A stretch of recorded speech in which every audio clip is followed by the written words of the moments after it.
જય માતાજી મિત્રો, આપણે આવી ગયા છીએ માં જોગમાયાના દર્શન કરવા, જ્યાં આપણે વાત કરીશું માના ઇતિહાસની। તો આપણે ચાલીએ મંદિરના અંદર। તો મિત્રો, અહીંનો ઇતિહાસ કંઈક એવો છે કે જ્યારે રા નવઘણ તેની સેના લઈને બેન જહાલની વારે ચડ્યો ત્યારે તેમની સેનાને ખૂબ જ તરસ લાગી। ત્યારબાદ માં જોગમાયા એટલે કે માં જોગણીમાએ રા નવઘણને દર્શન આપ્યા અને તેમની સેનાની તરસ મટાડવા માટે માએ પાતાળ લોકમાંથી પાણી પ્રગટ કર્યું ત્રિશુલ દ્વારા।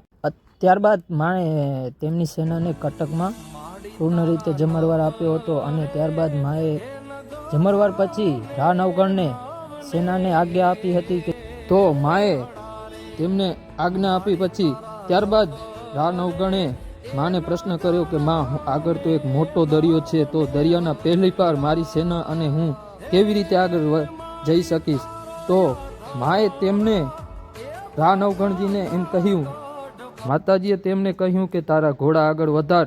રા નવઘણ, તારા ઘોડાના આગલા પગે રેતીની ડમળી ઉપડે તો સમજજે કે હું તારા ભેગી છું। અને ત્યારબાદ જેવી રીતે માએ કીધું તેવી રીતે દરિયામાં રા નવઘણજીએ ઘોડા દોડાવ્યા તો દરિયામાં રસ્તો થઈ ગયો અને આગલા પગે ડમળી ઉઠવા માંડી।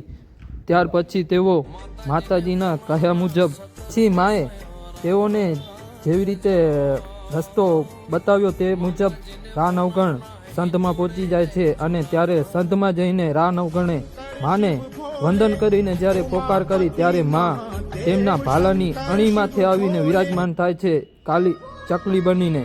ત્યાર પછી રા નવઘણે તેમની બહેનને જાહલને સંતમાંથી સુમડા પાસેથી છોડાવીને સુમડાનો અંત કરીને ત્યાર પછી માના આ મંદિરનો નિર્માણ થયો અને આજ શંકર ગામના નજદીક આવેલું આ મા જોગણીમાનું મંદિર 18 વર્ષને તેઓ લોકો અહીં કણે શ્રદ્ધાળુ આવે છે અને અહીં દર્શન કરે છે ને માના દર્શન કરીને કૃતાર્થ થઈ રહ્યા છે અને પાવન થાય છે।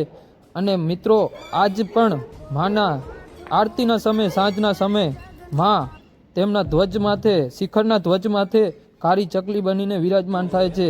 તો આ છે અહીંના ઇતિહાસની વાતો।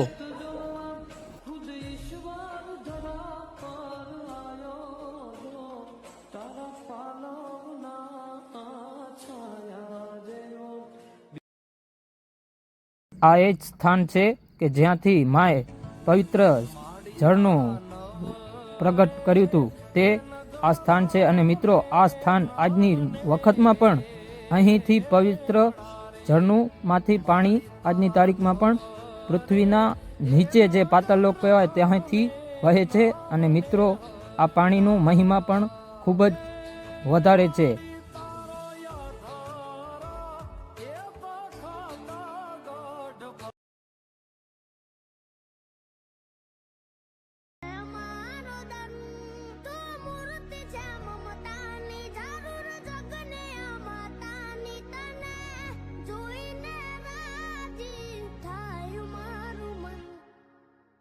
અમારા આ વિડીયોને લાઈક કરો, શેર કરો અને સબસ્ક્રાઈબ કરવાનું ભૂલજો નહીં અને કમેન્ટ પણ કરજો। અને આવા જ વિડીયો જોવા માટે અમારા આ ચેનલને સબસ્ક્રાઈબ કરો। જય માતાજી।